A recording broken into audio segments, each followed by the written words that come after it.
Welcome to Cinema Hounds, a Lorehounds podcast, your guides to controversial weddings. I'm Elysia, the wedding photographer, still waiting for word on Grandma and Granddad's RSVP for the shoot. And I'm Lisa, the guest at table 5, sipping tea while the drama unfolds. So we are here to talk about the new Zendaya, Robert Pattinson movie, the drama. We are going to do 3 circles of spoiler. So we're going to start with some quick spoiler-free fresh takes. And then that's going to flow pretty evenly into, we're going to discuss the opening sequence without the rest of the movie because that is the bit that leads up to the famous big twist. So we're not going to spoil that big twist. We will give a very generalized content warning at the end. So if you haven't seen the film yet, I think you are still safe to sit through the second circle of spoiler, but decide for yourself. And then we will take a break and there will be a full spoiler content warning and discussion of the rest of the film. Sounds good. So we are recording, I'll say, a day before this episode is going to release that you're listening to now. So as of now, the budget of the film was $28 million, and it's in its first weekend, it already made back that budget. We don't yet know, as we're recording, what its second weekend will be. We do know it was the third largest A24 domestic opening after Civil War and Marty Supreme.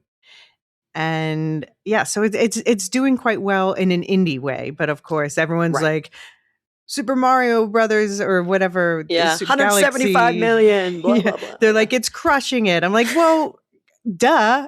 It better because its budget is also whatever. Right, exactly. Yeah. And obviously Project Hail Mary is still holding on strong at second in the box office. So there will be an episode coming for that soon. But in the indie drama space, this is doing quite well. Yes. Are you surprised? No. I am not surprised simply because of 3 things. A, Robert Pattinson. B, Zendaya. And 3, A24. You can't have 3 stronger brand recognition than those 3. And so, I sense a lot of people, including myself, it's like, well, I would see this because it's A24, but Zendaya and Robert Pattinson. So in a way, I'm not surprised. It'll be interesting to see what it does in the second, what the legs are, right? For how well it does. Right, after all the discussion. Yes, indeed. So the premise of the film is a happily engaged couple is put to the test when an unexpected turn sends their wedding week off the rails. And what I really liked about the A24 marketing, and there's been some controversy. We'll talk about that as we can, allowed by spoilers. But I like that they released the first trailers without ever saying what the twist is. Like this twist happens, I think, less than half an hour into the movie. Agreed. Yeah. There was still part of me wondering, oh, is that it? And part of me was at the edge of my seat because I thought maybe something else was coming. Okay. Yeah. Anyway, but yeah. So fair warning. No one's. Yeah, we'll talk about in the next section how that sets up, and you'll know when that's happening. The twist is coming, but it's mostly there's physical stuff that happens. I mean, you might have seen, Robert Pattinson with 2 black eyes in the poster or whatever, but it's about discussion. But still, it had my entire theater howling at the screen and just like, nay, no, oh, halt. There were people yelling at the screen. Oh my gosh. Yeah, I had I got to this start time really late. So what I tend to do is when I just like roll up and get my ticket, and I not sneak, but I enter the theater once the previews are running, and I sit like in the very last row at the end of the aisle. So I had a couple who was a few seats down from me who, kudos to them. Yes, they did talk throughout the whole thing. They were like, they were breaking everything down, trying to figure everything out, picking apart the pathway, but they were very, very quiet, very respectful. But there were conversations, and they were also the couple that I recognized would laugh with me as well. So right. Yeah, I was definitely I think I laughed loudest at first. I'll talk about it. It's in that opening sequence when Robert Pattinson's character did something, right? I could just immediately see what he was about to do. Oh my God. And, but then I think everyone else started joining in. I think people started to feel more and more free as it went on too. But the humor is dark. The humor is dark. Yes, yes. I Yeah. often see my job in a theater Hmm. is, I will laugh at some of these things to give the audience permission to laugh Right. for those who want to. Yeah. Right. Right. A lot of people need that.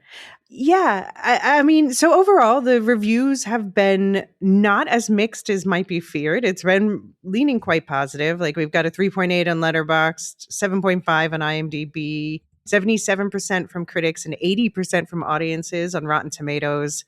So people, I mean, it deals with serious subjects, but it's also I'm gonna say it's very funny, and there are gonna be people who watch it and will be disgusted with the fact that I called this very funny. Yeah. Um, there might have been some news articles that spoiled the contents for you Hmm. about it, but the reason why I think it's more than okay to be funny because we were having these discussions that we're already starting to have, and we will have more openly as this episode goes on, and this is not in the film itself, and then around the film it's talking about something or some things because there's really more than one horrible thing, to be honest. um, but it's things that people don't want to talk about, particularly the big one, but in Yeah. general. And when people don't talk about these things, they don't talk about why these things happen.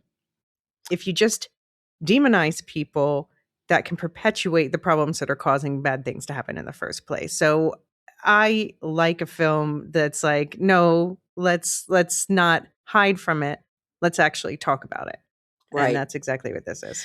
Yeah, and I don't have an argument against it being a rom-com in the sense that so much of uh, even some of my favorite comedy is I can remember the days of the TV show Frasier, where so much of it was a misunderstanding or miscommunication if one character overhears something. But bottom line, it's about uh, oh, did I really say that out loud? I didn't mean to say that out Mhm. loud. I said it out loud to the wrong person. I should have told that other person before I told this person. And so it is that situational, I don't want to say, again, comedy. So that's essentially for me what this movie is. It's like, oh my God, how do we communicate with each other? We've really botched this up a little bit. And so that premise still holds overall for this movie.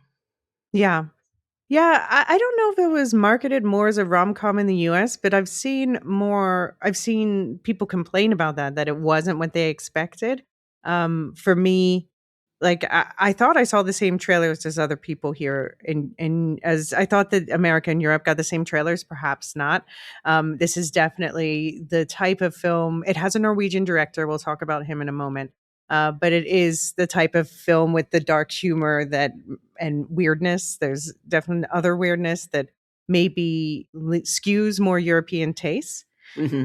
So maybe that's why just by seeing the trailer, I knew not to expect I'm gonna go see what is it, the new one, Tuscany and Me. What is it?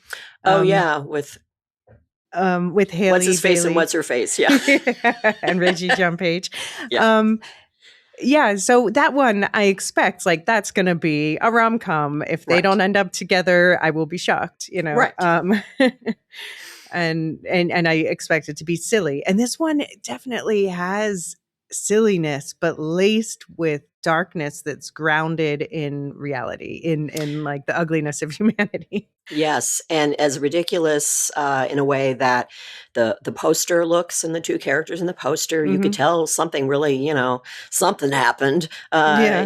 and so it's not you wonder it's not a fairy tale happily ever after, so you kind of go in, that way, but I had the same suspense that I would in a rom well, no, not necessarily, because in rom-coms, like you said, they should end up together and be happy.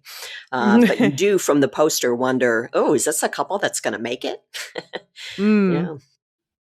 Yeah. Yeah. I mean, I liked that the trailer. I mean, that the marketing in general, like, because they also A24 has been doing all this stunt marketing, which I appreciate. Yeah, For example, for this, they placed a fake Boston Globe wedding announcement because it's set in Boston, and apparently, Bostonians like the Boston representation. yeah, yeah. Yes, yes. I've heard that the same thing. Some of other podcasts or pop culture critics that I've read, those that really recognized it as being Boston and Cambridge, really resonated with it. And they really love that part of it. Yeah. But I mean, I like that they've been doing, I hope more follow suit in this idea that we can make a movie intriguing by not telling you what's going to happen in it. Yeah, Looking at exactly. you, companion trailer. Still mad about that. Oh, right. Oh, yeah. But yeah, I liked that this had, I don't know, what were your feelings about Oppenheimer, the film? It's like, that's a weird one to Oh, bring up, but there's a I'm a reason. yeah, I know, right. No, I'm a huge fan. And Hmm. Alicia, I think you're not so much. I am less so. It's one of Okay. my definitely one of my least favorite Nolan films. But what I did like about it the best were these sort of surreal moments where you saw what was like their fantasies and their intrusive thoughts acted Yes. out on screen. Yes. Um, and I thought I'm on record as saying I wish Oppenheimer had more of that. That would have Hmm. made it a more interesting movie to me. This movie leans all the way into that sort of visual storytelling, and I think it's all the better for it personally. Yes, I agree because, yeah, Oppenheimer was so much about what is going on inside that brain of his, and the Mhm. more they definitely tried to put us there, but, there's something to be said for, the one scene that you're talking about and others. If the premise of is really how what is going on inside their head, I love the way these scenes and the editing did that for us. I had no problem then understanding where the character's mind was as they were, and they weren't just making faces and, that kind of thing. Right. Right.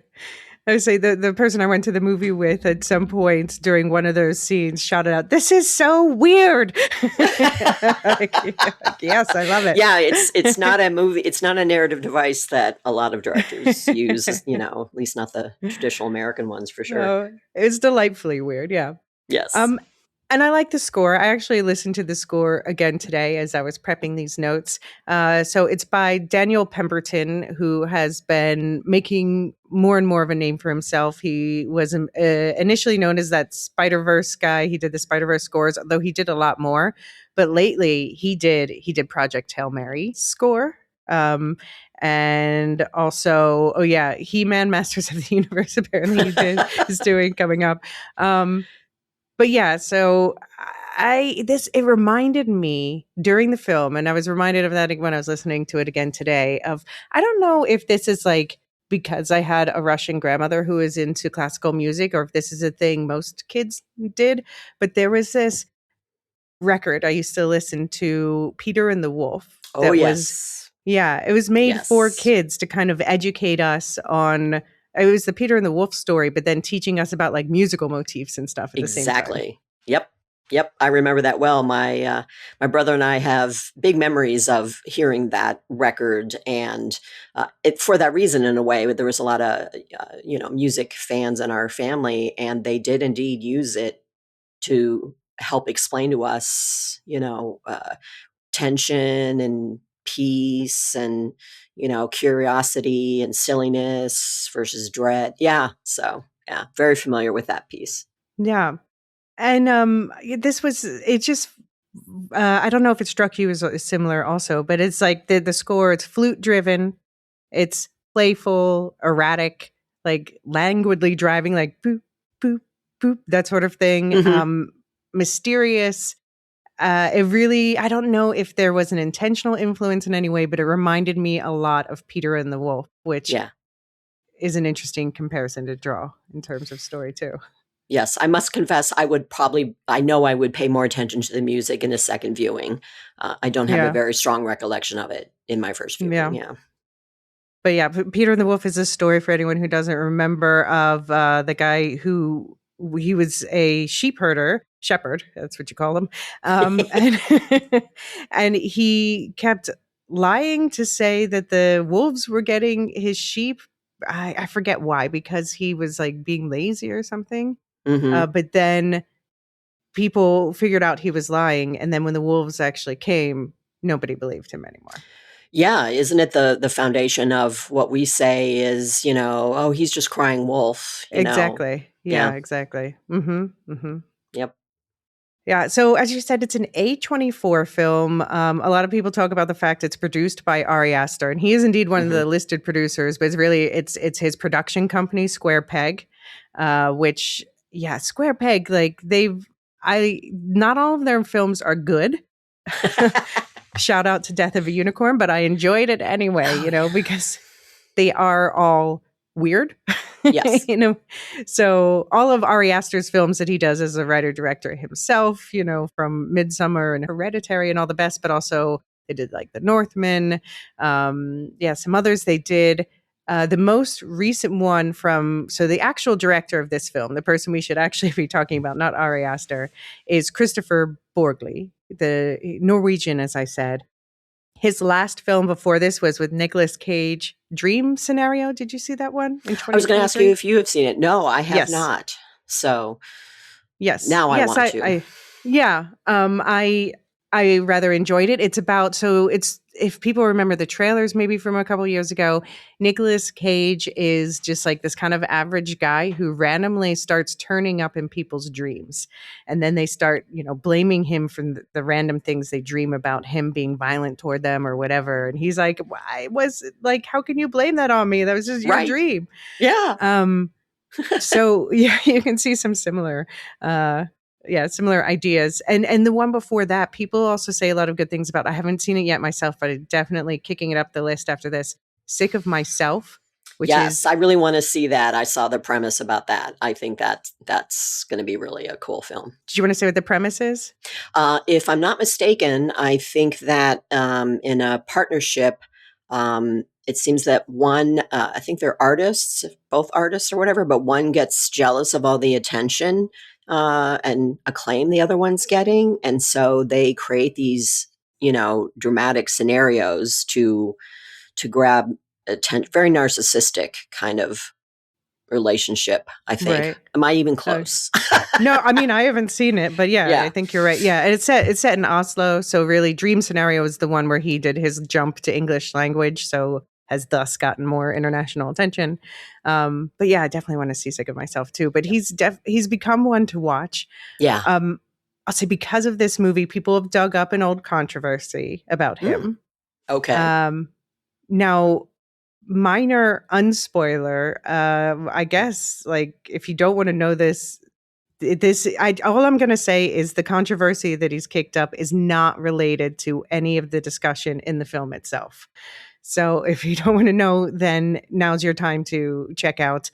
But yeah, I will say yeah, there's a lot of other things that the film does talk about. What it does not talk about is age differences in dating. And when in 2012, Kristoffer Borgli, the director, wrote an essay. So was this is like 15 years ago, almost 14 years Mhm. ago. He wrote an essay at the time, looking back on when he was 27, and when he was 27, he dated a 17-year-old for a little while. Okay. Now this was legal; it's past the age of consent, but he's writing in the essay about how people judged him for that. Okay. And so, of course, people are freaking out about it now. Like, oh, he's a pedophile. I'm like, well, 17 is young. I didn't know either of them at the time. I've certainly known 17-year-old girls who were more mature than 27-year-old men. I don't know. I'm not going to clutch my pearls about it. I'm not going to Right. make a judgment pro or con about it because I don't know these people. I didn't know them then. Don't even know them now. Um, but it is funny that it's generating the exact sort of conversation that the film is intended to generate. Like, where are the lines of morality in this question and why? And how does this one thing that someone did or didn't do change how you see the person they are today? Yeah, I think it summarizes in a way, cancel culture in a way. Hmm. Nick Cage and Dream Scenario, same thing. Why are you mad at me in real life? I didn't, I can't control it. I didn't actually do anything to you. I didn't deliberately get into your dream. And, so he brings up that same kind of question is, how does one thing someone did or didn't do change how you see the person? And so if we've seen that in our society today, one tweet can get you fired, and it's just, yeah. So cancel culture is really shorthand for our moral judgment about people's Right. behavior, you know? Mm-hmm. Yeah. Yeah. Yes. Okay. So that gets us into, let's talk about the opening sequence of the film. So we're Yeah. just going to say how just the general setup of the first 20 minutes. There's no real spoilers. It's just Mm-mm. establishing the central relationship. But if you want to check out now, I understand, watch the film, come back, listen to the rest of our conversation.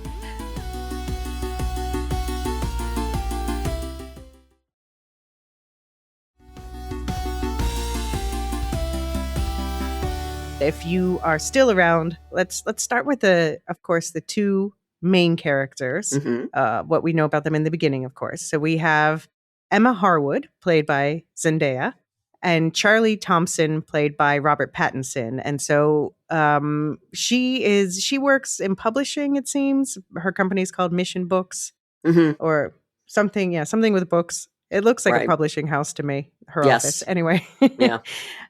He is his more defined. He's a curator at a British museum it's a fictitious museum called the Cambridge Museum. Yes. And he is, they establish pretty quick that he is from Britain because he has that Hmm. accent. So, Right, yeah. right, right. And there's some, teasing. She's from Louisiana. We can say Baton Rouge, Louisiana.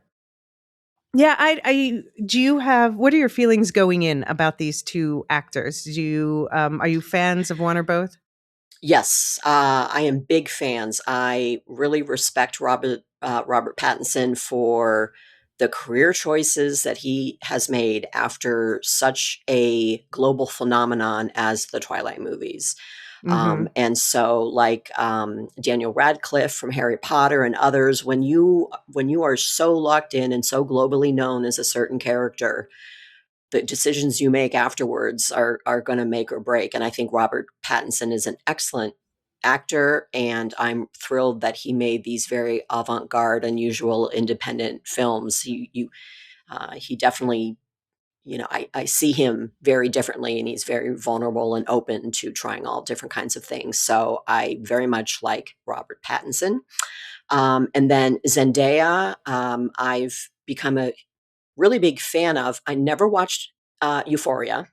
No, Um, me neither. yeah, so I really probably know her more from, her Spider-Man films and other things like that. But I find that the way that she is, at least in interviews and so forth with the press, just someone who's so incredibly down to earth. So I really really like her, and I loved her in Challengers, one of my favorite movies that she did. And so, yeah, and they are both, again, you and I talked about Wuthering Heights and a couple other movies, and I find Mm-hmm. both actors to be very, very charismatic, and I don't take my eyes off of them at all. So I really like both actors. Yeah. Yeah, they had great chemistry in this too. How about you?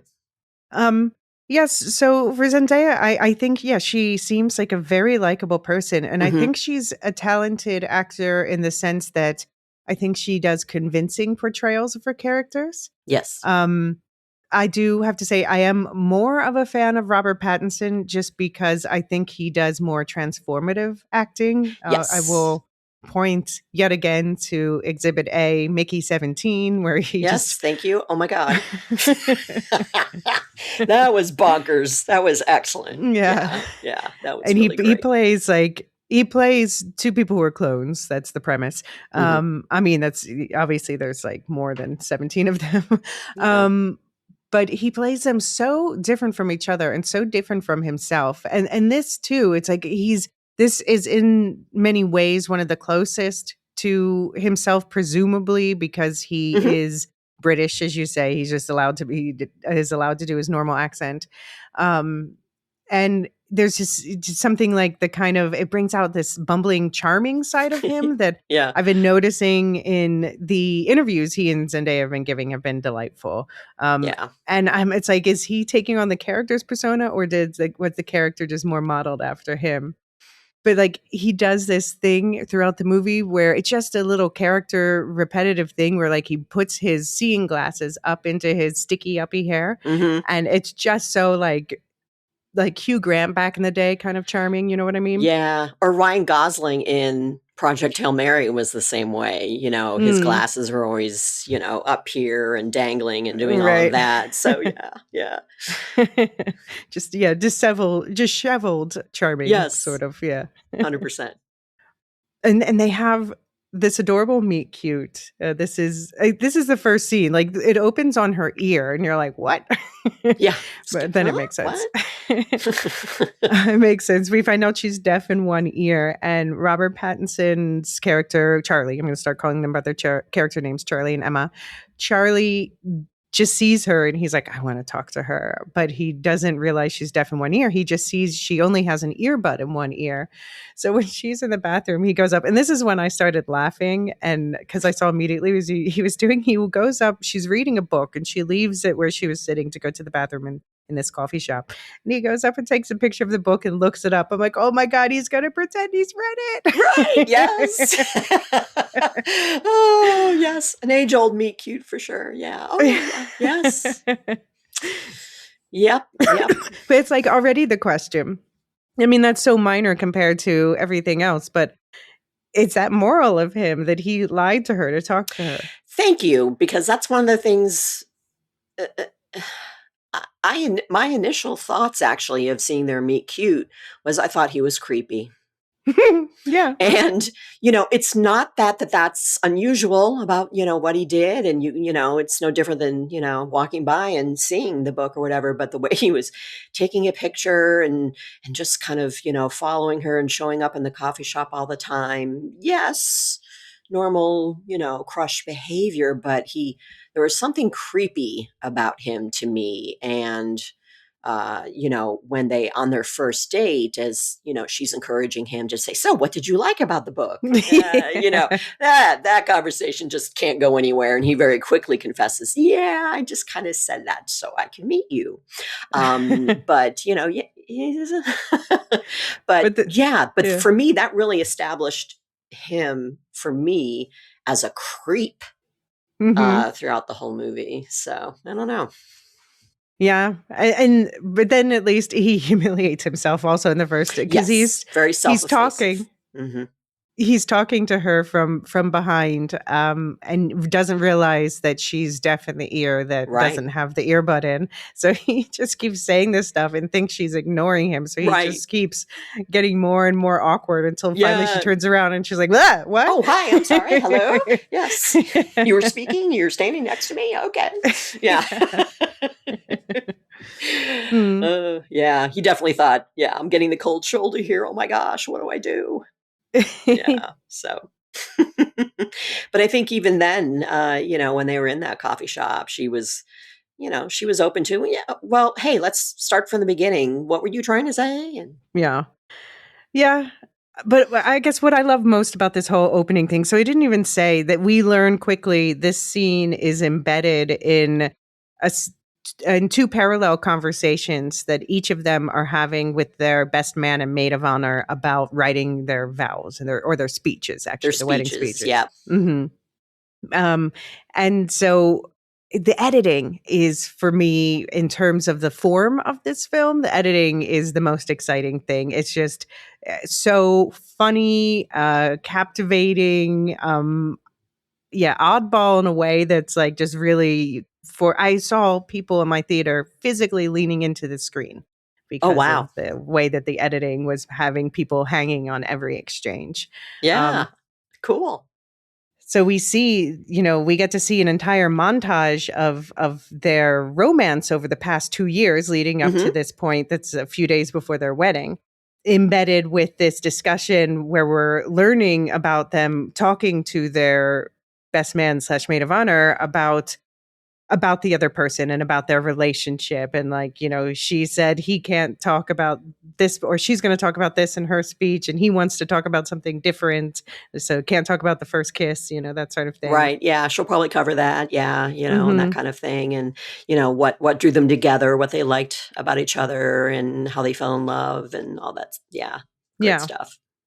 Yeah. So shout out to the editor, Joshua Raymond Lee, who worked with the director, Kristoffer Borgli, on that. So that's just really stand out to me. I'm hoping this gets some awards nominations at the end of the year. It's an early release, so that's Hmm. a tough, steep uphill, but we'll see. Yep.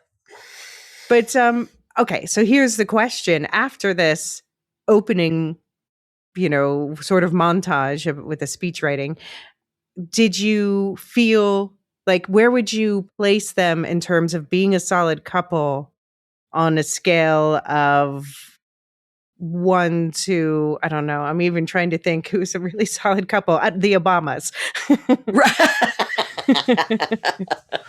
Oh my gosh. I would say probably an 8 out of 10. They definitely were, they enjoyed each other's company and wanted to be around each other, enjoyed doing things together, made each other laugh, had a great intimacy and physical relationship. And you definitely saw that. And so, yeah, I absolutely believed they were very much into each other and very much in love. And I could definitely see them as a long-term couple. Right. I just remembered now the whole thing about where his best man's telling him, like, Oh, don't talk yes. about your sex life in Right. the Again, he's like, well, speech. what do you love about Emma? And he's like, oh my gosh, the sex is great. And he's like, yeah, maybe don't put that in your speech. Yeah. Oh, that's so good. Okay, so let's bring in the best man and maid of honor. Sounds good. So best man Mike, played by Mamadou Athi, and maid of honor Rachel, played by Alana Haim. I'm not personally myself a Haim music fan. I'm aware of this as a phenomenon. I don't know if you have any attachment to Alana Haim in the way Uh, that a lot of people seem to. no, I only know her from Licorice Pizza. Yeah, me too. I only know her from, she's been in a few things now, but I only know her from her Mhm. acting side. But I'm Right. aware. Yeah. I didn't Yeah. even know she had a musical side. Oh, yeah, her and her sisters. Yeah. Oh, okay. All Yeah. right. Yeah. But I know Mamadou Athi more from his various things that he's Oh, been yeah. in.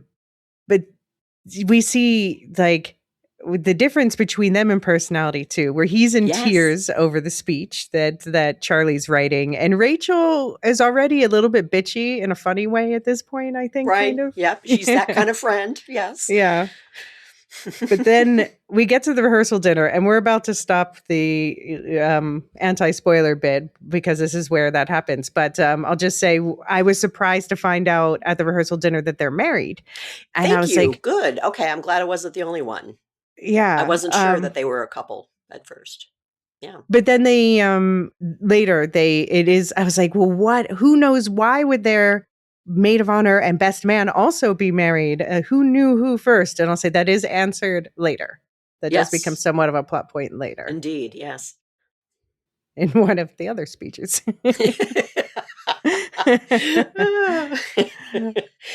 But I love the little details. It's showing that they are just also kind of assholes, but in the way that we're all kind of assholes. Like Yes. they're at this dinner that's supposed to be them tasting the menu, and you get the idea this is not the first or maybe even second time they've done this. Like they're Yeah. saying we can't make any more changes after this. This is really the last time you can change the menu. And then they're like, oh, but we just need to taste one more bottle of wine. And they're complaining in the kitchen, we're not a bar. Yeah. Yeah. The wedding planner or whomever was the caterer was definitely very frustrated. It's like, yeah, it's like going to a winery and insisting on a lot of samples of wine. It's like, just buy a bottle, will you? That's not what this is. So, yeah. Yeah. So, So, yeah, yeah, kind of taking advantage. Yeah. low level assholery that probably Yes. most of us have been guilty of some form of that in one way or another. Just 100%. kind of low key selfishness, but like nobody's going to arrest you over it. Right. Exactly. Yeah.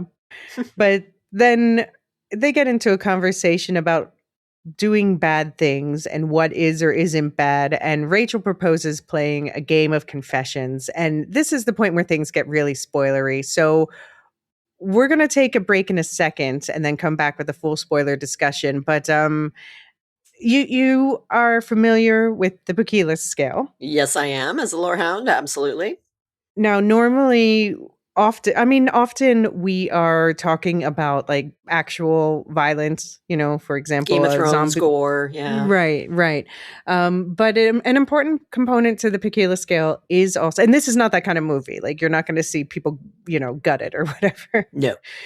Um, but an important component of the Pekila scale is also emotional trauma. So, with that in mind, how would you rate this film? I would like to hear you answer that question first. Hmm.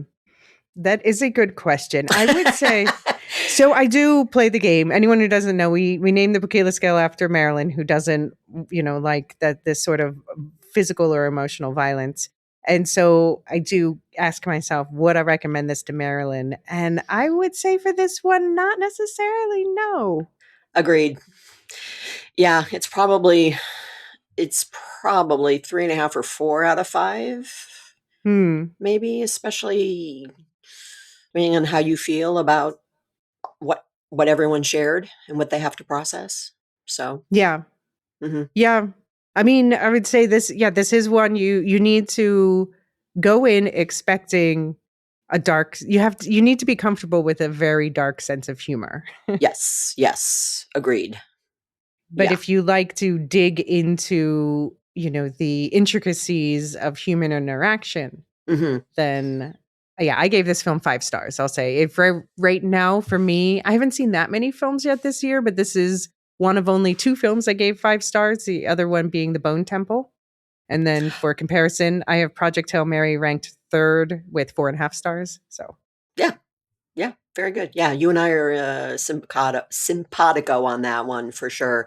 I mean, yeah, I mean, I love what it is you and I are here to do, and that's to talk about this movie. I love movies that do yeah, that, and this right. does it very well. So, All yeah, right. Well, it's time for us to stop playing coy, but we'll take a quick break, give you time to slip away if you are not ready to hear the full spoiler discussion.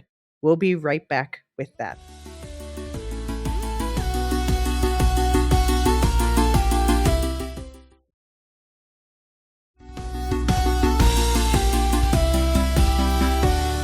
Okay, we are back to spoil it all. So make sure that you gone.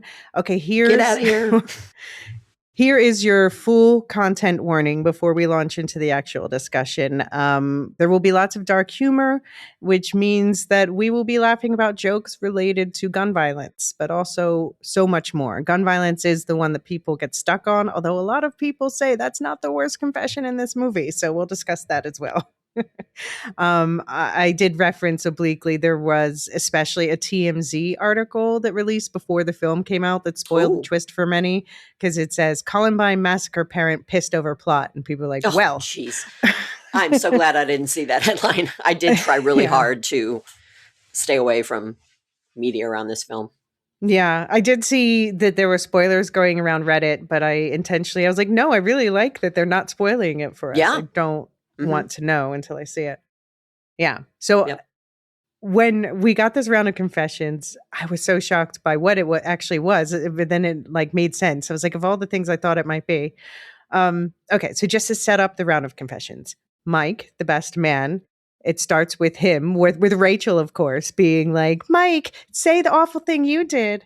And Yeah, see, I want to set the table in that way because I mhm, think it's important to establish that it is Rachel mhm, who, against the will of her husband, said, "Oh, yes, we played this game. That's fine to say." But then to say, "Go ahead, Mike, tell them, tell them." And he's like, "No, I am not, mhm, he was like, "No, I don't want to mhm. do this. I don't want to share." And she was just, "Yes, you do. Yes, you do." Da, da, da, and I She said, found if you her don't, I will, and I'll make it sound worse. right. I just thought she was a complete Right. bitch. This conversation would not have happened if she wasn't such a bitch about, "Hey, Yeah. honey, yeah, if you don't tell it, I will." I mean, oh my God, who does that? I don't know. I thought she was really bitchy. Yeah, there's been some fun reviews of this one, and one of my favorites is all it says is all my homies hate Rachel. Yeah, I would be one of those. Yeah, she's my, antagonist in this movie. I Yeah. just ugh. Yeah, so she It's forces, her fault. Yes, yeah. she forces this So conversation. so she's like, this is what Mike and I did the night before our wedding. And so we all have to do it now. And so she forces Mike to tell this story where he used an ex-girlfriend as a human shield when they were attacked by a dog, which is like, oh God, that's not good. Mike, that's not good. And he's like, I know it's not good.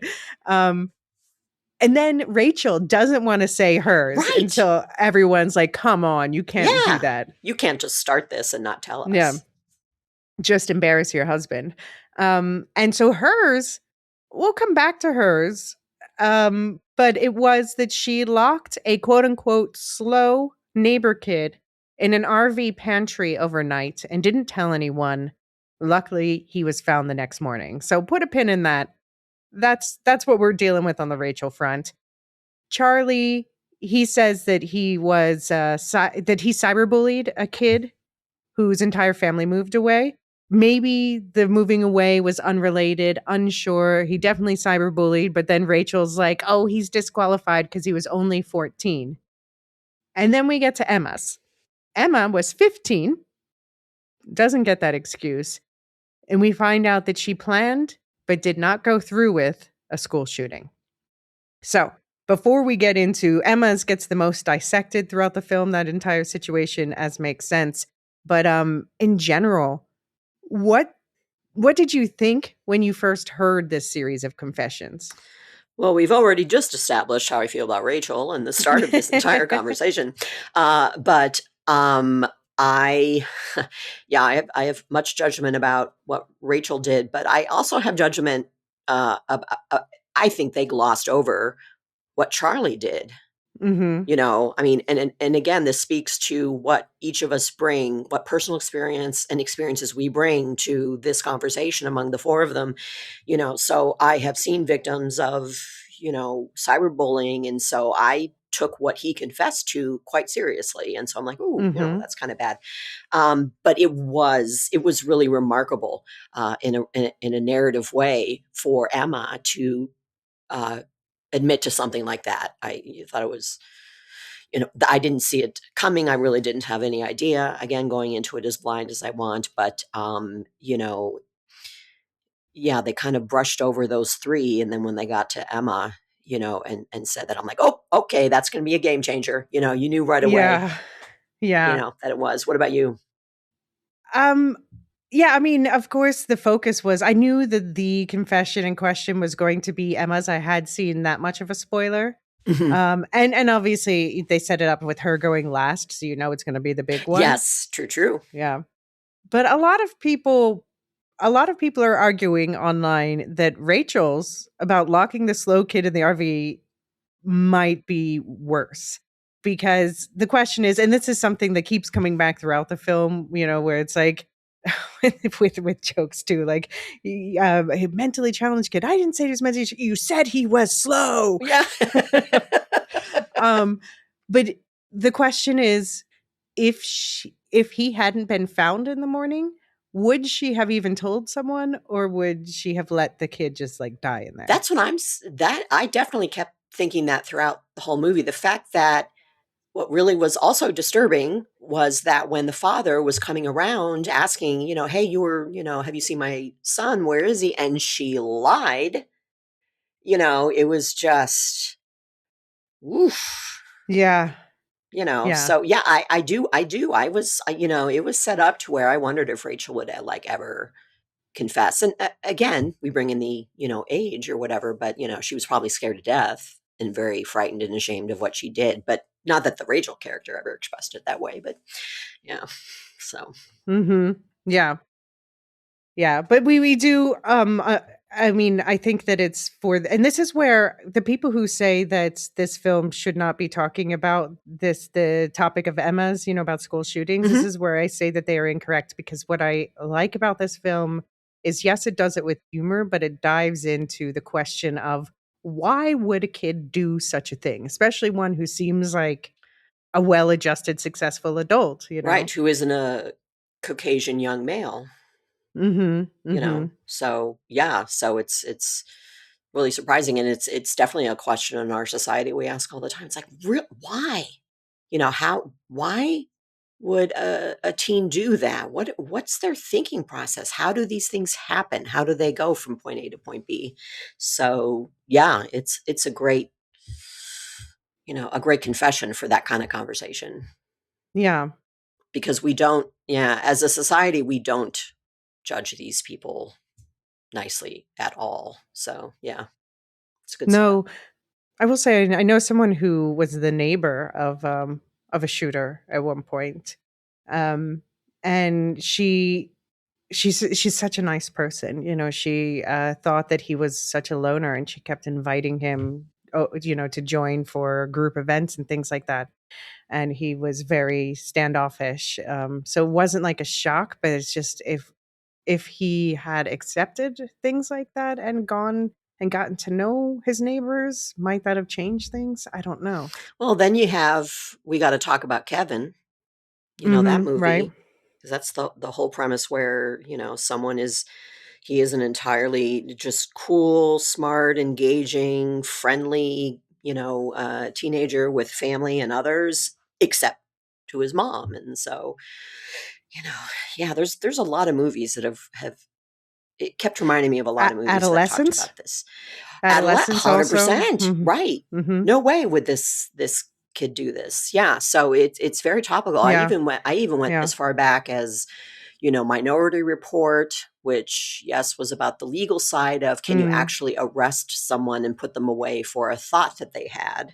And right. yes, it was not random, it was based on some precogs, but that was still a philosophical question.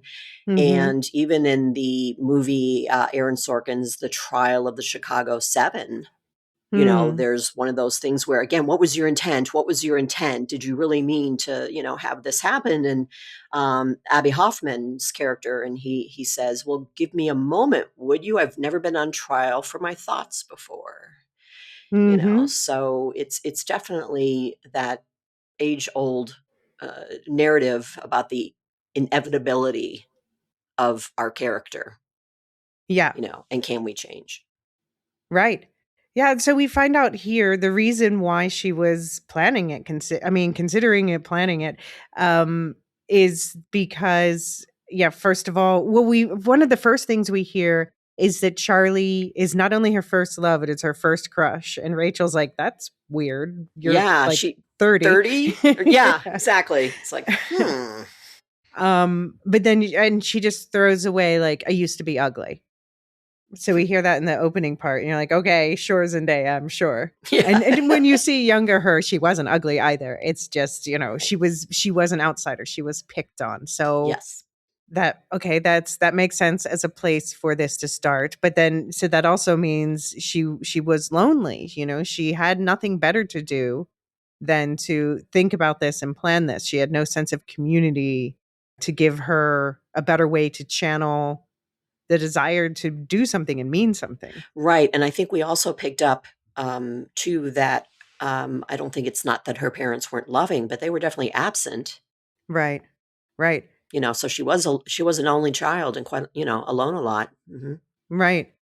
Yeah, I mean, and she grew up in I'm not from Louisiana, but I've spent some time there, and I do think there is a big, like, hunting culture, gun culture is not uncommon. I grew up in Pennsylvania, also hunting country. A Oh, lot of sure. people I know own guns. Ohio and I Michigan for me, yeah, Yeah. absolutely.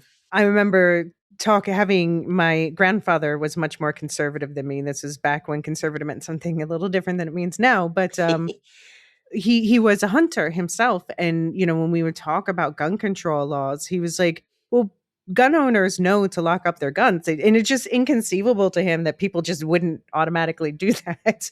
Yeah, Um, yeah, yeah, but here yeah. we see her father. We meet the father in the film. He seems like a good, responsible, nice guy, but Mhm. he didn't think he needed to lock up his gun, so she had access to it. Yeah. Yeah, again, So it's the ocean he swims in. So, you don't think of it from the outside. It's like, well, of course, no one would Yeah. use a gun for anything other than XYZ and so forth and so on. Yeah. I don't know if it's too early to insert this question, but I can't help but wonder if this would be even a higher, more intense conversation if it was a automatic weapon versus a rifle. Mm, true. Could be worse. Yeah. Yeah. Because Yeah. Yeah. I'm like, with a rifle, really? What do Yeah. you? But I still, looked up no, her yeah. going in and wanting to shoot someone. Yeah. Right, right, right. I looked up Louisiana's gun laws out of Hmm. curiosity, and it seems like now they're in the middle of the pack, but I don't know. This would have been 15 years ago, so I'm Sure. not sure if that's changed at all. So it really is could be anywhere USA. But yeah, and she also the other key thing is like they keep making the point because these shootings happen so frequently and they have been happening so frequently, that's what planted the idea. Yes. Yeah, absolutely. She does try to explain, that it was culture and iconography and a status in a way of seeing these visual images and hearing from others as she's trying to develop her own personality, as we all do when we're teenagers. It's like Mean Girls, but in a weird, different way. You find yourself aspiring to be like somebody else, and she seems to see some of the performative, well, look how special I am, and don't you see it? And yeah, so the fact that it is, common and kind of baked into the American culture, as I'm sure we'll talk later about. Yeah, Yeah. I understand it. Mm. And we find out, yeah, she was taking the gun out to the swamp and practicing, and that's actually why she's deaf in one ear, even though she Yes, go told Charlie figure. she was born that way, which Right. that was going to come out sooner or later. Like some Yes. point, her dad must know she's deaf in one ear now and didn't used to be. Right. I kind of wanted to know. Oh, what did Yeah, the father? How did her parents react when she came home? Like, oh, mom and dad. Oops, I'm sure she didn't say how she thinks she can't hear too well in the other ear. But anyway, yeah. right. Right. And then the final thing, so that we hear from her side, and again, this full unfolds over the course of the movie, but we hear that another thing that attracted her was the aesthetics, and that is the Yes. word that she uses, that it Yeah. looked cool, that Right. we see her. There's some really funny sequences about her trying to film her video. Yes. It's so bad. It's so It is. I bad. know. There was definitely laughter during this scene because, Yeah. we've all been there in the sense that, I think she's recording like a manifesto. If you are hearing Mhm. this now, it's because Mhm. XYZ. And, whether even just what, Lorehounds are doing in podcasting, it's like, oh, Mhm. wait. Oh, okay. The internet lost connection here and I did this. Right. And so Update software. Like, right in the middle oh of my it, God. it was just so relatable. So that definitely got some laughter in the And audience. Yeah, one she's of the having biggest problems. laughs, one of the Yes. biggest laughs, it's so wrong, was shout out to Susie, you're first. Yeah. Like, God. Oh, oh dear. Uh, But yeah, I mean, you can see if she's looking for an identity, she's got like the mhm. smoky black eye going, wearing an army jacket, Right, pulling the hair like back. posing with the Yeah. gun looking tough. And this is one of the things that Charlie starts to struggle with most after this. Um until we see a mysterious so he's this curator at a museum and his book turns up on his desk that's images of sexy women posing with guns. Yeah. Do What we was do that? we think bookstore Emma sent that to him? No, I don't give her enough credit for that. No. I mean, he Um, takes it to a colleague and it's like, "What's this?" And people are like, "I don't know. People are always sending you stuff, right?" yeah. No, I definitely did. I definitely didn't think that Emma sent it. You know who might have sent it? Rachel. I mean, if she did, it backfired because I mean, it Right. had the opposite effect because he Yeah. starts to have fantasies about Right. sexy Emma and her gun. Yeah, no, I think, I'm the Rachel hater. I'm like, "Ah, Rachel Uh-huh. sent him that book." Yeah. Yeah, yeah, yeah. Yeah, could be, could be. It was also, yeah, it's funny to see like that Charlie's also making up excuses for her. He's trying to explain to Mike, and he tells Mike and Rachel, like he's poking at Emma, and he's like, "Didn't you say your neighbor died?" And she's like, "Yeah, I mean, sure, that Right. was sad, but like I didn't see it. We weren't that close." So when he tells a story, her best friend Her died best friend before her died. eyes. Right. Oh, Before it was her so eyes. traumatic. Oh my She gosh. saw it, and they're recreating it in the movie. Like, It broke her. Yeah. yeah. Like Uh, that's not the real reason, but it's the no. thing that he can grapple with, He that, can that cling he to. can, Yeah. yeah, explain to other people. Right. Yeah. but but then we also find out why she ultimately didn't do it, and the short answer is another shooting happened before she was going to do it. Yeah. Yeah. I thought this was so layered like an onion about this. Mhm. But yeah, I think in the movie there was a shooting. I think it was at a mall, and one of Mhm. the victims was a student at her school, and Mhm. so the school is dealing with it and bringing in a grief counselor and trying to coach and talk with all the kids and help them process it. And through that experience, um, sh- she actually finds camaraderie in the group of teenagers who want to make something positive out of this, Mhm. and so that's where she ends up accidentally feeling belonged with the folks who are the anti-gun students. So it's very ironic. Yeah. Yeah, I mean, of course, Rachel, she's I suppose when they first come up, they're all like, Emma, so you didn't do it because like you didn't want your thunder stolen by that Right. other school shooting.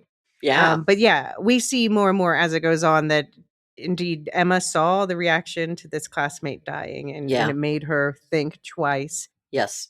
And then at the end of the day, what she really wanted most was a sense of community and purpose. And now this new anti-gun campaign Yeah. gave her that. So ironically, she's known to her father, she's known to her high school as the anti-gun advocate. And she took her Right. father's gun and threw it in the swamp.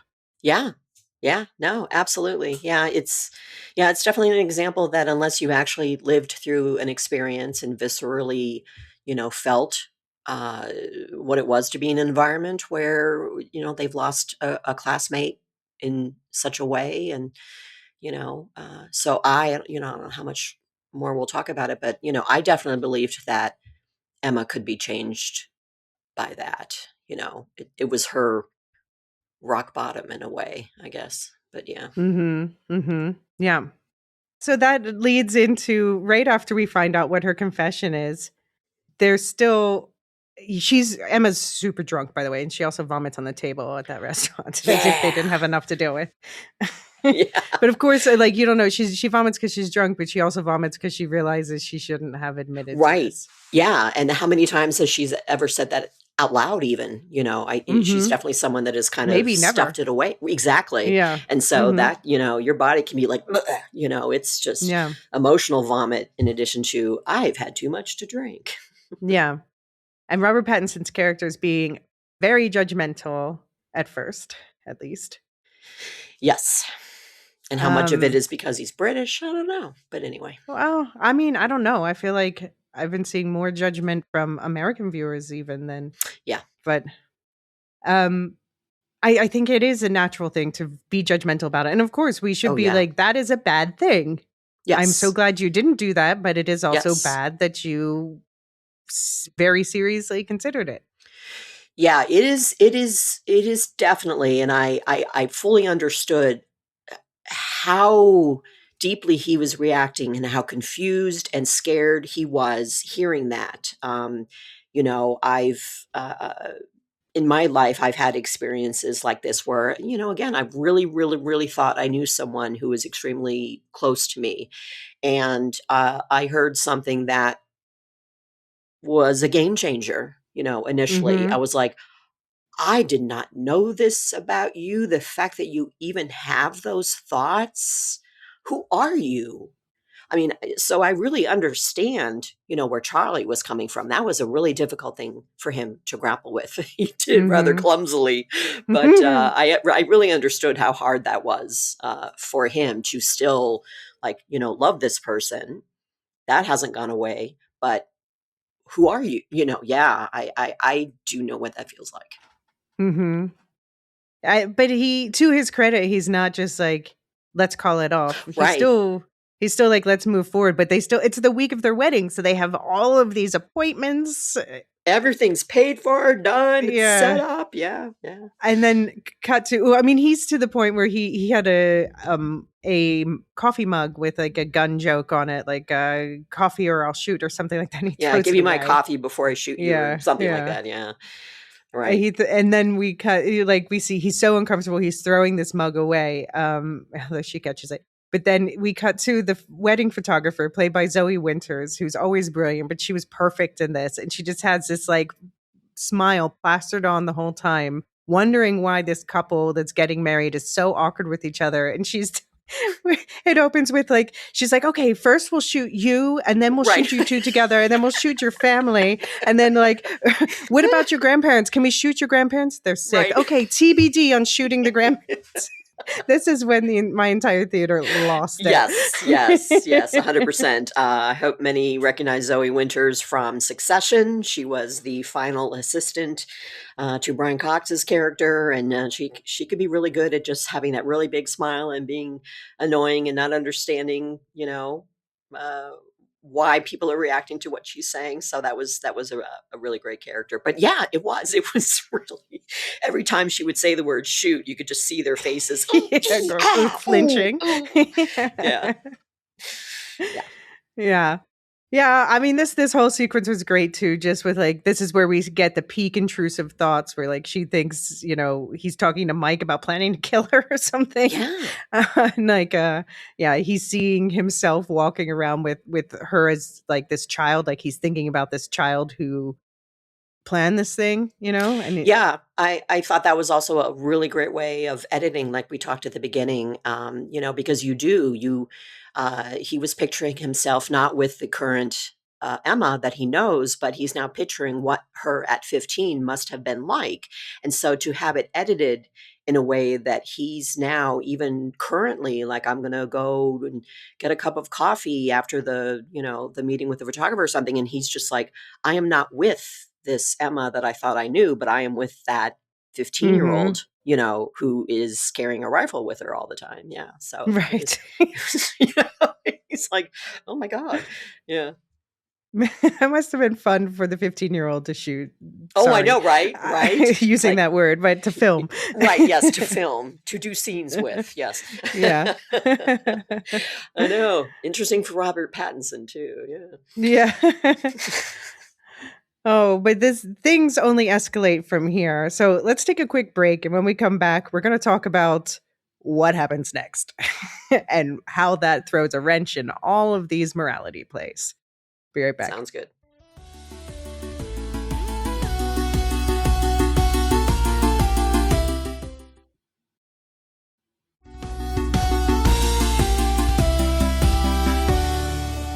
Okay, so let's talk about the next bad things that everybody does. Oh, there's a list. So we have let's first talk about the other thing that Emma does, her and Rachel. So we have Rachel, she's like taking this whole thing the worst for some reason, even though everyone thinks that she's the other person who did the worst thing out of all the confessions. Which I guess, yeah, hypocrisy, when is that not a thing?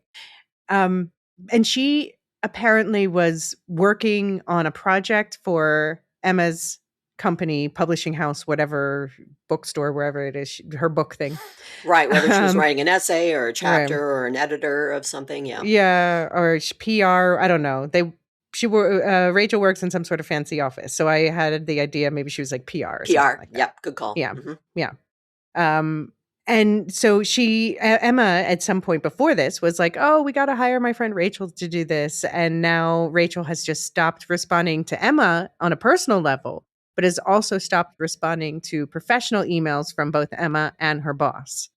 And Emma's boss comes over and is like, "What's up with Rachel? Like, do you want to, get in touch with her? It doesn't have to be right now," she says. But Emma's like, "Nope, it's all off. Forget it. She's not going to do it." Yep. Um, Yeah, I think instead it's of best being we like, just yeah, I think "Yeah, it's best we just sever the professional yeah, relationship right now. Just cut it right." off. Yeah. Right. So basically, like, fire her, which, to be fair, Rachel was not being professional by not responding. But the boss said, like, you can take a day, right? Maybe Rachel needed Right. a moment to react to this. Yeah, and you're getting married in a few days, and clearly the deadline wasn't like in 24 or 48 hours. So yeah, but no, Emma was very confident, say, "Yeah, I think it's best that we." Yeah. So I think that was shitty of Emma. And the other thing, we've established we don't like Rachel. Nobody likes Rachel. But I don't think But I don't think Emma likes Rachel at all. that's yeah. Because I'd isn't say go yeah. I mean, because I think Charlie and the best man, they were Right. friends first. Right. And Well, we'll talk about so that more when we get to the speech. Yeah. very good, yes. But yeah, so I think Emma was like, yeah, I really didn't kind of want to work with her anyway. So, Well, no, I mean, I think Emma did want to work with her, but now she's just oh, so like, what is Rachel going to say? well, yes, that's very true. Yeah. Yeah, good call. Yeah. Um, and then the other thing, though, so I was saying that we've established we don't like her, but the other thing in her defense is that she has a stronger reaction, although her reaction does feel performative. But she does have a cousin, Samantha, who was a victim of a mass shooting like this. Yes, yeah, she was a survivor and paralyzed, so it's very real Mm-hmm. to Rachel. Right. She knows someone and is close with someone or someone who's in her family, who could have died Mm-hmm. from that, and life was changed for her forever. So it is understandable how Yeah. strongly Rachel reacts to the confession. Yeah. So on the cringe scale, how cringe was it when Charlie stops Samantha in the street and is like, you would Oh my love Emma. Please let Rachel go to her wedding." Very high cringe. I was like, dude, oh my God. No, You are just, no. no, walk away. Just stop. Stop talking. Just keep going. It was just, he just wanted to do his best to patch things up. And what he was asking of her was so inappropriate. He had never met her. He approached her. Oh, look, no, He very just high assumed cringe because factor. she was in a She's in a wheelchair, and he was wheelchair. right. He was right, Right. but He still, happened to oh be my right. But, god. oh, are you going in that building and you're in a wheelchair? Might you be seeing Yeah. Rachel? Maybe you're her cousin. Yeah. Yeah. No, high on the cringe. No. But it was But funny, yeah, painfully. it was funny, and Yeah. it was by far not the worst thing Charlie does in the lead up to the No, wedding. not at all. So, do you want to set up what happens with his colleague Misha, played by Haley Gates? Yes. So, again, a good working relationship and so forth. And it's clear to me, at least at this point, that Charlie needs to talk to someone about Hmm. this, Which fair. I which mean, is he talked fair. to Mike. He could talk to Right. Mike though, and he did. Yeah, But which is okay, Rachel's husband, but, yeah, so yeah, yeah, yeah. so, Charlie was very He so wanted a as second opinion. Yeah. definitely, 100%, so I think they're, in the lunchroom, if you will, at the Hmm. museum, and he's like, "Can I just throw a hypothetical out Hmm. at you? What would you do if, maybe your boyfriend said," and just kind of sets it up and then gets more and more Right, weirdly because she does have a specific. boyfriend named Blake. Yes, Yeah. they established that, and so he kind of leads her in and said, "Well, what if he said that maybe, when he was a teenager, he actually planned a school shooting?" And she's like, "Bump, done. That's it. Cut Hmm. him off." She knew, how she felt about that and so forth. But the conversation that we were having, she was empathetic enough. But I think her conviction, her certainty, you know, made it made him feel a certain way. But the idea that, oh my God, I know maybe I should just cut this off with Emma and she is a horrible person, just like how you said you might do with your boyfriend. And he just starts Mm. crying. It's the emotional release. He's so confused. He doesn't know what to do. And like many men, they can't, they don't know how to process really intense feelings, and they tend to sexualize them. And so as she's kind of giving him a hug as he's crying, and just saying, "Oh, Oh, it's and okay," she also confesses that her worst thing is cheating on is someone. cheating. Yes, Mhm. yes, Yeah. yeah. Because he did explain the premise Mhm. of how this even came up, and she's like, "Yeah, no, I cheated." On someone. And so, yeah, so that's definitely in the back of his mind. Oh, here's someone who probably wouldn't tell. I don't think he thought that Mhm. through at all, but yeah, so he does end up, kissing her, and, um, you know, Ripping open her shirt, that got a big oh laugh, my like, God, "Oh my yeah, god." The buttons are flying everywhere, and then right. It's like, afterwards, she's like, "He ripped my shirt." right, dude, it wasn't just a kiss, it was just, you know, just lunge, Yeah. that kind of thing. So, yeah, so I was just like, oh, dude, yeah. Not only, again, a bit of a slime ball, but again, it reiterated to me how both these characters, Charlie has a really hard time processing it. He doesn't have anyone he can talk to. He's not very comfortable talking about his feelings, especially if they're painful ones. Emma, Mhm. which maybe we'll talk about later, but I don't think she's really processed. She's stuffed down, Mm-mm. what Mhm. happened to what she was like as a teenager. And so, I wasn't surprised that he sexualized the situation. But I'm like, dude, really? But like Emma, he kisses her, and then he, like, flips around like he's gonna, and starts fumbling with her skirt, and then he, like, Then he's abruptly like, is like, "No." no, Yeah. And he stops right. himself. Yes, yes, exactly. And And sh so it's okay that he stops himself, Yeah. but so did Emma. But what's the Yeah. difference? And then Misha later, she is pretending that she stopped it when I think she would have Oh, she probably gladly would have kept going. she was into it, and she was like, "What the fuck?" when he stopped Yeah. it. Yeah, it probably would have been, not here, because again, that's where you're like Robert Pattinson. But Mhm. but yeah, so yeah, neither were very truthful in their understanding and retelling of what happened. So this was the question I raised at the end of my letterbox review that you said is kind of part of the crux of the movie is what is worse, what Emma didn't do 15 years ago or what Charlie didn't do the day before their wedding? Yeah, as I was watching the film, I was like, dude, again, the premise of the film, how could you Mhm. compare planning a school shooting to Right. anything else? That's Mhm. it. But then again, he thought this way, he was vulnerable this way, he lunged at a woman, didn't think twice about cheating on his fiancée 2 days before the wedding. You're like, "Ooh." So, for me, it was pretty, which was worse? I'm like, "Dude, your moral high ground, not so Right. much." Right. Yeah. And I think that actually does change it for him as he Yes. realizes he's Yes. lost his moral high ground at this point. Exactly. Yes. Mhm. Because yes, overall the thing that Emma was planning is worse, but he went further than she did. Like she was practicing with a gun in a swamp and making videos, Right. He actually kissed someone and almost, you know, Had sex with her. was fumbling with her skirt. Yeah. Mhm. Yeah. And this was and they made Rachel made such a big deal about how it didn't matter what he did when he was 14.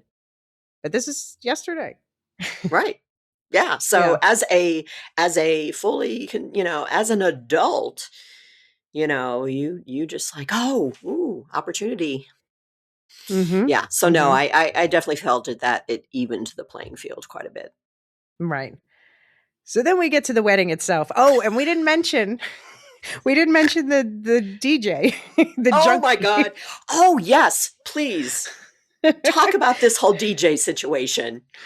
So at some point they're out and they see the DJ that they've hired and who they believe is the DJ that they've hired. It's kind of ambiguous at the end whether because she claims it was not her.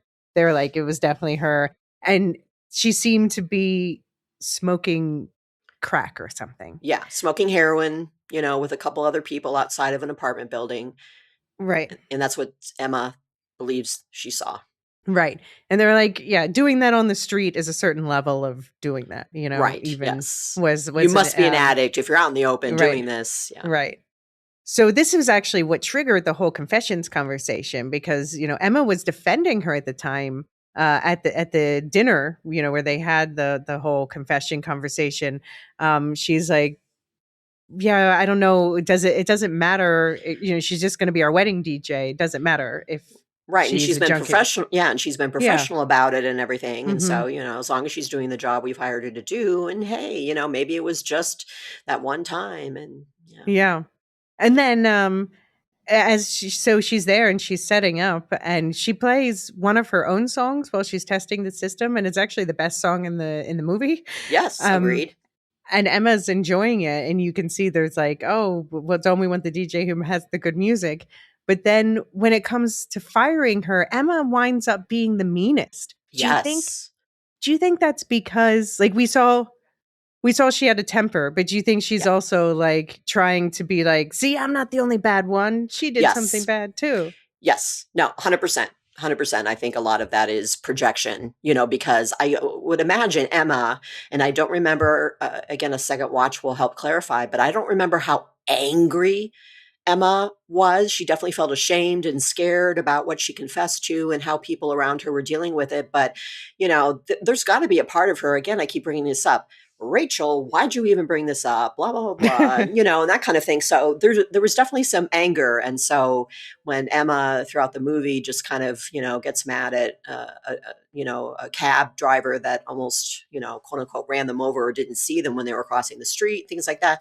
That's just her outlet, her anger outlet for that. So I definitely feel the DJ who may or may not have done heroin, Hmm. and was Emma's projection, and she just that DJ happened to be on the receiving end of a lot of anger and judgment that Emma felt that she Hmm. was getting. Right. Yeah, exactly. Yeah, deflecting. Yeah. Deflecting, thank you. Hmm. Yep. Hmm. Yeah. And so they fire the DJ and they get the new one who I guess is fine. He's like, my other favorite review that I saw it was a spoiler marked review. So I clicked the spoiler and it's like, I can't believe that twist. The DJ worked with one of the servers before. Right. It's like, really? Okay. Like he says I don't it's so like difficult to explain why that's funny if you haven't seen the film, but if you have, it was like one of the funniest things. He's like, I think that's a good omen. And it's like, okay. Okay. You're really reaching at straws here, Oh my God.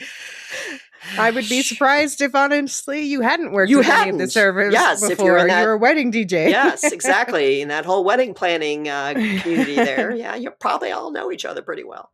Oh, just a little detail. It's like I didn't get to go back. I was going to pay more attention, or I need to look up the transcript or whatever when it's available to watch at home.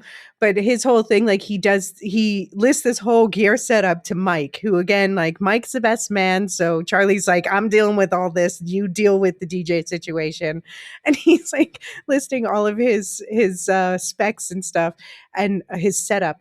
And Mike's like, okay. He's like, well, if you're a gearhead, which is, by the way, another term for heroin user, then that's a pretty weird setup. And apparently people on Reddit have said it is a weird setup. I need to pay attention. But it's just like these stupid little details. Oh my God. Yes, he was the new DJ was just so strangely specific in a way that just went right over my head. And I'm sure Mike was like, yeah, dude, no, I whatever, just just set up, go, just don't care. and then he didn't get him the wires he was asking for, though. Yeah, yeah, yeah.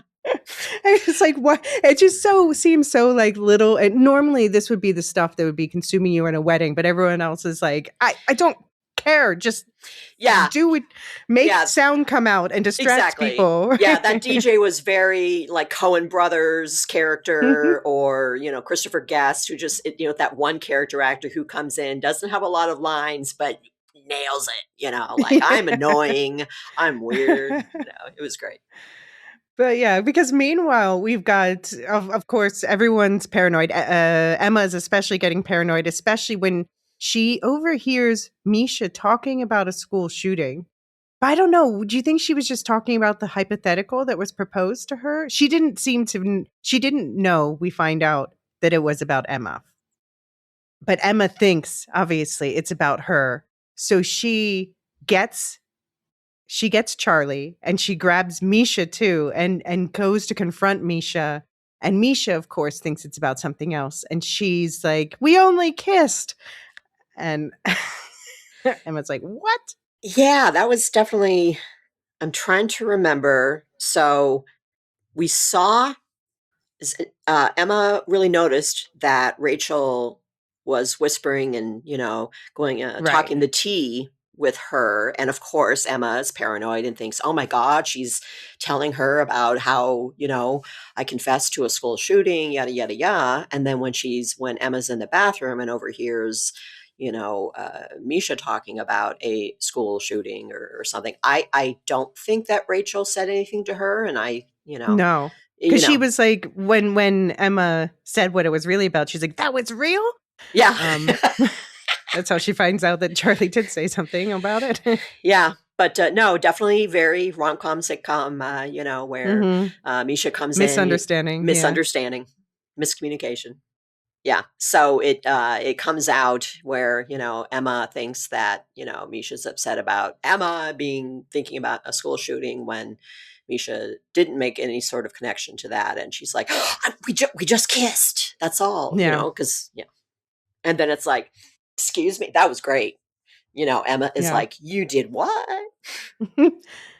And then, of course, Rachel is always there to make things worse, and so she has shown up as a maid of honor. Maybe it would have been better if she That was didn't. weird, yeah. And so she's like, "I wanna give my maid of honor speech," and it seems like Rachel's maybe getting a little toasted, but this is you were bringing up this speech earlier. What does she say in this speech? Oh my god, what does she say in this speech? I don't She remember, Alicia. she this is where she was talking about the relationship where she was like, you she basically was calling Emma pathetic, saying, I mean, we know Emma is not from Boston. Mhm. She's from Louisiana. So maybe that explains this, but she basically asked her fiance's best friend's wife to be her maid of honor because she didn't Just really didn't have. know anybody or didn't fit in, Mhm. yeah. I mean, but Yeah. it seems like natural, if she's recently moved to town, starts dating this guy, starts hanging out with his best friend and his wife, then Right. Your boyfriend's friends become your friends. mhm, mhm. So I think Emma thought it was a real friendship, but Rachel has obviously been judging her the entire Mm. time. Yes. I And agree of with course, that. now Rachel's like, "And you got me fired from this job," which to be fair is honest. And of course, Emma's boss is there too, witnessing all this that's going down. Especially when we get to Charlie's toast. Now, how much of Oh Charlie's toast do you remember? my god. Again, This is the climax. cringe, cringe. Absolutely. It is like, The oh my clinch God, max. why did you even stand up to even agree to do this toast? It just, oh my God. It Because was, he's erased everything in that sweet speech he wrote. yeah, he couldn't remember a single thing about why they were in love and what they liked about each other and anything that happened and who they, how they knew each other for those 2 years. All he could have in his memory and that he could even eventually bring himself to talk about was what the last few days, were like and everything. Right. And so, it was like, dude, no, and I think didn't Charlie in his speech say something like, well, uh, she's great to have sex with. I mean, he just got really Right, awkward. yeah. Yeah, yeah. He brings up the sex thing We have a great sex life, and and again, the like, best "Don't man's blame like, her. She didn't do the school shooting." Like, and everyone's right. like, "What?" What school shooting?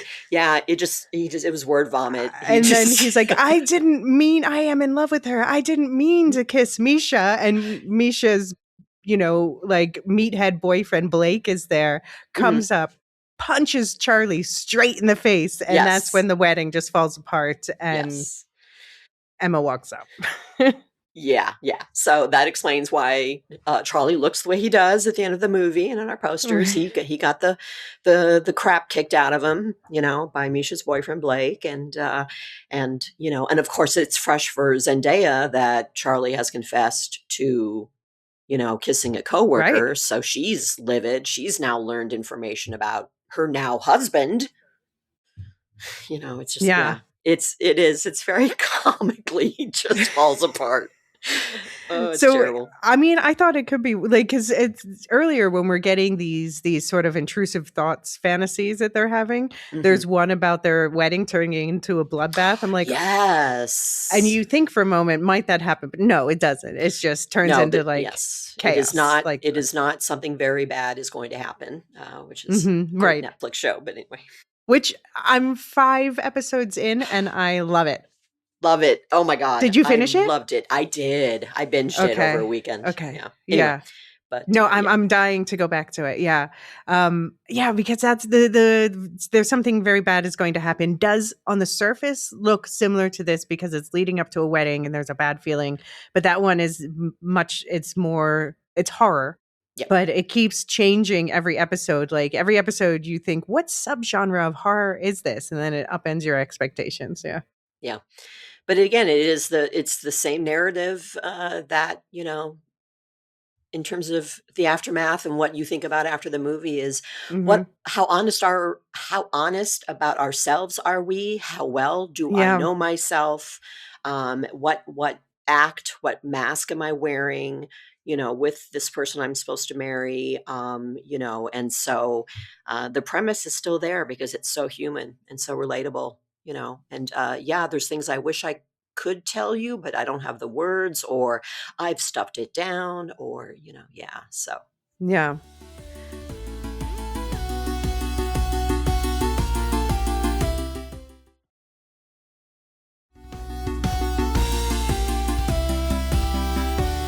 But I think at this point, like Charlie, he's been so shamed by his own behavior that I think, as you say, he realizes he doesn't have the moral high ground here, right. Yeah. and he actually does quite love this woman. Yeah. Yeah. I definitely believed that they didn't, that he didn't stop loving her. It was just such a contradiction for him Right? that he just didn't know He how to just handle. Mhm. he needed to process, and he was Yes. not doing a good job with that, No. and the timing was not ideal. No. Days before your wedding. No. Yeah. Yeah. But he goes looking for Emma and she doesn't go home and he's like he doesn't want to lose her and then both go to their favorite diner for comfort, both wearing like he's got like blood all over his tuxedo shirt, his bow tie's undone. They're both just wearing like Black eyes. Yeah. winter puffer jackets over their wedding Yeah, because clothes she and left, like she walked out, she's mad, she just yeah. puts on her puffer coat and walks out of the Yeah. wedding's, reception, yeah. But they come back to this shared space they have together and the woman who works there at first is like y'all both look crazy but whatever. Yeah, Like and then moving with on Charlie I comes in, she's like, "Honey, are you okay? Can I, you know, call someone?" right. Ugh. And they discover each other there and earlier in the film she had wanted to like let's try starting over and he's like this is stupid, we're not going to pretend we don't know each other, but now he's ready to be like okay, let's pretend Can we've just met for can the we start first over? time. Yeah, yeah, it's very much, "Can we start over? Let's be real with each other." You know, I now understand, I've been through this experience, and, yeah, uh, let's just start over, So and do you think they'll make it as a couple after this? depends on how much therapy they each get. You know? Well, I'd say okay, so this goes back to the something very bad's gonna happen. Mhm. There's I'll just say at one point they are having I guess an engagement party or whatever. They're having a party before their wedding with their guests. Yes, right. And everyone wants to give them advice. And one person's like, "You got to go through something really bad together." And they're like and she's like, "Well, what if nothing bad happens?" And they're like, "There's still 2 days, don't worry." But it makes me think in this case they did.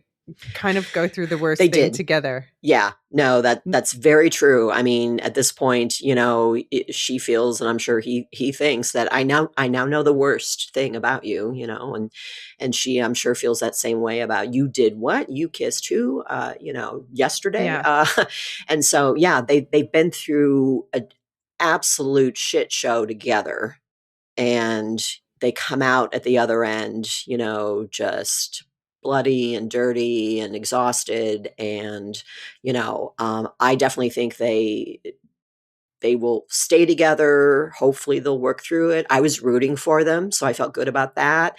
I hope that they I don't think staying friends with Mike and Rachel is in the cards. Again, we don't know I very mean, Mike much. seems like a So good Mike egg. seems like a good guy, yeah. But I mean, as long as Mike is married to Rachel, Maybe Mike and Rachel need to get divorced. Yeah.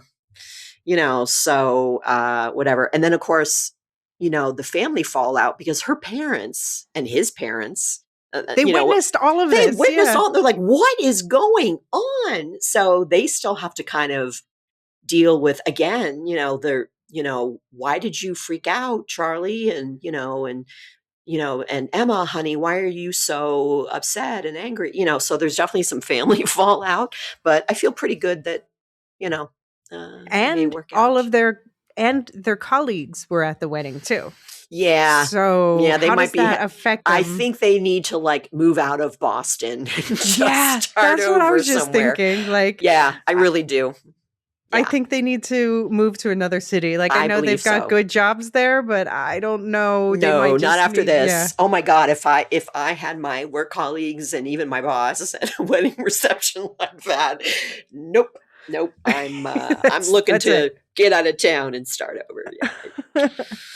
Ugh. Oh, Great film. great film. Great film. So much fodder for the discussion. Yes. Oh, and any final thoughts on the drama? I always like to say, why is it called the drama? Uh, Well, it definitely, we definitely saw a lot of it, but I think there were some takes about how it was Rachel who was bringing the drama. Rachel mm, was the one that forced them into the conversation. Rachel was the one who was reacting so strongly. Rachel was the one spilling the tea with everybody. And, so I think there was something I read or some discussion about, you know, is this also a story about how some people don't feel seen or relevant or feel in control unless they create drama everywhere they go? And mhm, Charlie and Emma are not people who are like that. But Rachel, I mean, for her, again, to even who brings up a conversation starter like that and forces her husband to confess to the worst thing he's ever done. right, If you don't go around, if you don't aren't the kind of person that goes around wanting to create drama, right. and so I also see that in there as well. Is this there's just something about people in your sphere, and I'm sure a lot of us can, there's that one person. You have to be so dramatic about everything. Not everything is about you. Oh my God, will you please just chill out? So Yeah. yeah. I mean, and she is so completely untrustworthy because presumably when they did the confession game, they promised to never ever speak of it Right. again. Yeah. Right. And here she is like, "Oh, you tell them or I'm Oh, gonna tell. I'm right. gonna hold your secret over you for the rest of your life." Yeah, I mean, that's ugh. Yeah, so it definitely was the drama that a couple went through, explicitly and implicitly, leading up to their wedding, but it's also this tendency of, many in our friendships and our cultures and our interpersonal relationships, like, someone's always bringing the drama. Yeah. I mean, I'll just say my final thoughts on the film are that I understand why some people are offended by it, Yes, and absolutely. I hope if you were one of them, you didn't listen to this far because I'm sure we would have offended you further. Mhm. We both obviously did find this quite funny. A lot of people did, and I honestly like I like dark comedies like this because, go back to that hope punk thing I'm always bringing up, but I talk about confronting the darkness of reality Yeah, because that's the only way you can't fix problems that you pretend don't exist. exactly.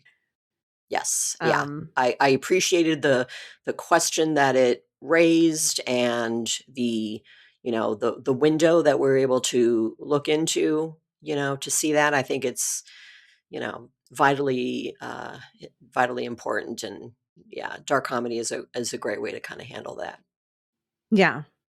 Yeah, and just to and I think it was smart of them to cast someone who's so universally likable as Zendaya. I think, if you had the wrong Yes. person in that role, the Oh, person might have become tainted by the role, but because Zendaya comes across as such a wholesome person in real life, yes. you want to root for her character, and it Right. lends this extra olive branch of like, okay, I'm going to try to understand where Right. you're coming from. Yeah, you do not accidentally cast Robert Pattinson and No. Zendaya in this movie. You know what your audience is coming into this movie thinking about those two people. And it would be interesting, what if it was just a couple of, I don't want to say, unknown actors or whatever, but with this, how I think I wonder how my reaction would have been if it was two actors that I didn't know. And, but again, because a part of why this movie worked for me is I so much enjoyed and believed Zendaya and Robert Pattinson. Yeah.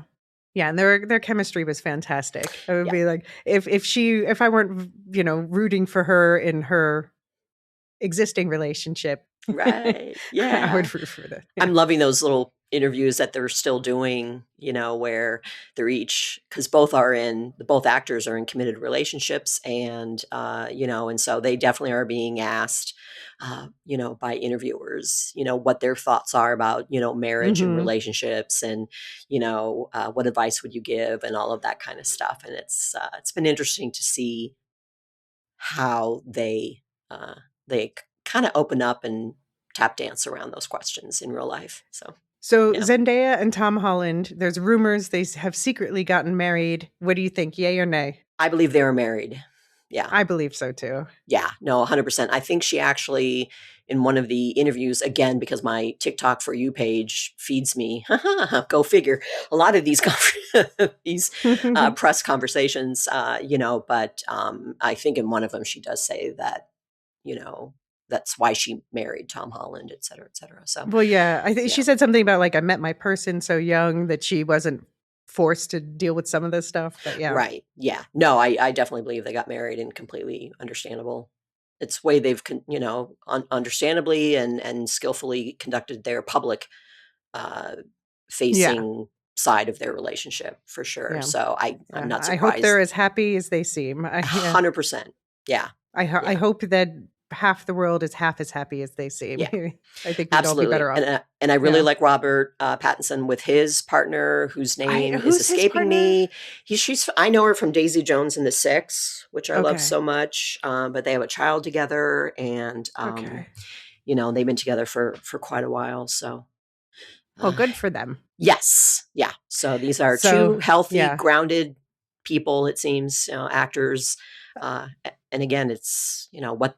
Yeah, it's great what they bring to this I film. do wonder, like, how this is as a date movie. I'd love to hear stories from people. I think it'd be a Like, great date movie, actually, because you would probably learn a lot more, a lot quicker by yeah. going on an early date with someone on this. You would, yeah. I mean, Yeah. But that's the question. If you're like yes, already married for years or if you're on a first date, doesn't matter. I I think, I yeah. almost think it's more dangerous if you've already been married for years. Oh yeah, yeah. Which has happened to me. So yeah, but no, I Mhm. think it's a great. There were definitely conversations happening after the credits rolled and everything. So I think it's a great date movie. Yeah. Yeah. Well, if anyone has any thoughts they want to share about this movie, who knows? Maybe we'll be talking about it in the future. I'm rooting for it in award season, even though it's so early in the year. It feels unlikely, but things have been Yeah. shifting. Things have been shifting. Yeah, it's like, challengers of last year or so forth. You think that's really gonna I be like this a something. lot better than Challengers Oh, see, personally, not but yeah, no, that's I yeah, yeah. I know you really like Challengers, love yeah. challengers, yeah. But yeah, I mean, but it's a good comp because it was one that had a lot of people hoping for its awards potential, and then it just didn't. Yeah, yeah. Yeah, it Also wasn't Zendaya. Yeah. yeah. but maybe this time because maybe it's the 1-2 punch because both of them are people are actors that people are like, no, these are two of the most best actors I know, you and know, well, and the fact that they're in Dune the together, moment. which comes out at the Hmm. end of the year. And the Odyssey. Yeah, and the Odyssey. So, I mean, this they're gonna be in front of everybody this entire Hmm. year. So, in terms of just momentum, press momentum, it's on their side. Yeah. I mean, I think, yeah, at this point in the year, it's already off to such a start. We're just starting the second quarter and we already have two awards. I would not be shocked if they wound up as Best Picture nominees, and that would be if the other one being Project Hail Mary, which I would say is even more likely. Oh, But yeah. then, that's up against Dune and The Odyssey and Disclosure Day and Right, yes. Whew. so Banner year. strong start to the year. Very Strong strong. start to the year. Yep, I know the box office, they've it's been their best first quarter in the box office. It hasn't hit pre-COVID, but it's been the Right. strongest it's been Since. since COVID, and Mhm. so yeah. And I know we've talked as Lorehounds about all the great television that's coming Yeah. up and how we're going to keep up with it. So Yeah. yeah, I like to think that, films like Sinners and One Battle from last year are also fueling that, where people are like, there's it's worth going to the theater again. And yeah, Weapons too, because this this is my favorite theater experience since Weapons. And yeah. these are the movies that make me say, like, yeah, watching movies in the theater with a bunch of other people is great. That's so true. I remember that about Weapons. I mean, you could not laugh at the end, Yeah. when the children are, People were going crazy. chasing Yeah. after. It was just hysterical, So, yeah, it definitely, yeah, it definitely original work, and it's worth going to the theater for. I Yeah. completely agree. Mm. Well, there's lots else going on between now and the next Woo! award season. Always looking ahead to award season. Do you want to talk about you? You and your brother Brian and David have started a new spin-off podcast, Into the West, and you've had your first episode and your first vote. So, you want to fill us in there? Yeah, absolutely. Into the West, a nod to Tolkien and the Nirvana that is considered for the elves in that story, where they at the end of things they head into the West. So we have been losing such legacy performers, Robert Redford, Diane Keaton, and others. We kept having so many subscriber episodes about their films and the impact they've had that Brian and I now will talk about that and really just kind of do a deep dive about who they were and how important they were to the industry and what impact they have had on our lives. So we have done Gene Hackman. Is our first one up, though he died in 2025. So we have gone over his filmography and we've put to a vote what movie of Gene Hackman's we should really take a deep dive into, and that is The Conversation, which is one of his earliest and greatest. So we will be having that conversation as well. So The conversation about the the conversation. conversation about the conversation. And so it's really great breaking down a lot of these old movies, because I know a lot of us nowadays, will look back and go, really? Why was that such a big deal? This movie in the 70s. And does it really hold up? I mean, why was it that important? And it's really great to really take a deep dive into some of those classics, those just award winning movies, and really dissecting what makes them so amazing. It's a lot of fun. Yeah. Sad, but Okay. fun. Sad but fun. I'm looking forward to that. I'm looking forward to that. And watching The Conversation, I don't think I've ever seen it, to be honest. So it's a big gap in my viewing. So I did vote for that one. Oh, very good. Yes, yes, yes. I'm Yeah. very glad, because as I've joked, Unforgiven was one of the films in the poll, and I Right. was, That would have been second place for me, actually. yeah, I was keeping my fingers crossed that it wasn't going to be Unforgiven, because as I talked in that podcast, war films and westerns are not my Mm, genre, I and do like so westerns. Yeah. yeah. Do you know what's going to be next after Next, we are Colorado? going to talk about Catherine O'Hara, who we Okay. so sadly and Hmm. suddenly lost.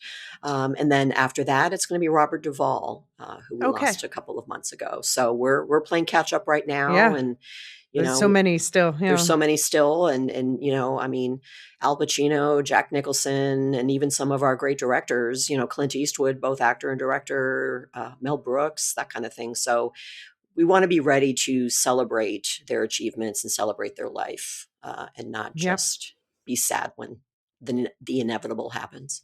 Right. Okay. Well, we've got lots else going on the Lorehounds main feed as ever. David and John are doing weekly coverage of The Pit, which I think there's only 2 weeks left in that season. Yeah, last night was the please help me say that word, Penultimate. penultimate. Thank you. With the season finale next Thursday. Okay. And we've just started a new season of Mall Shadow Lord that is going to be mostly John and David again with some rotating third guests. And I am dropping in weekly lore bombs because Maul is one of my favorite characters and I am the Star Wars lore nerd.